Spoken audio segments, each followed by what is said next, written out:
What's up everyone? Welcome back to the channel. In this video, I'm giving you a quick review of Taskade and whether it's worth using for your productivity and teamwork. Taskade is an all-in-one task manager and collaboration tool that combines to-do lists, notes, outlines, and real-time teamwork into a single workspace. The idea is to replace a bunch of separate apps, like notes, task lists, and simple project boards with something that does it all. One of the biggest strengths of Taskade is how flexible and user-friendly it feels. You can create simple checklists or build complex project plans with nested tasks, templates, and due dates. It also supports outlines and rich text notes. So you can keep your ideas and tasks in the same place.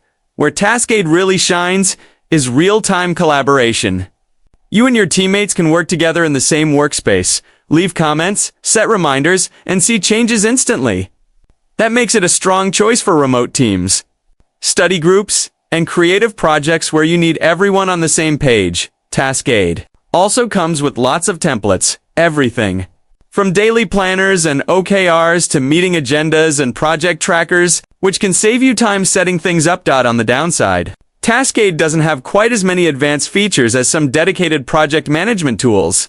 If you need deep Gantt charts, complex dependencies, or enterprise-level reporting, you might still want something more specialized. Overall, Taskade is a great productivity tool if you want a single place to manage tasks, notes, and teamwork without juggling a bunch of apps. It's especially useful for small teams, students, and anyone who likes clean, collaborative workspaces. If this review helped you out, don't forget to like, subscribe, and I'll see you in the next one.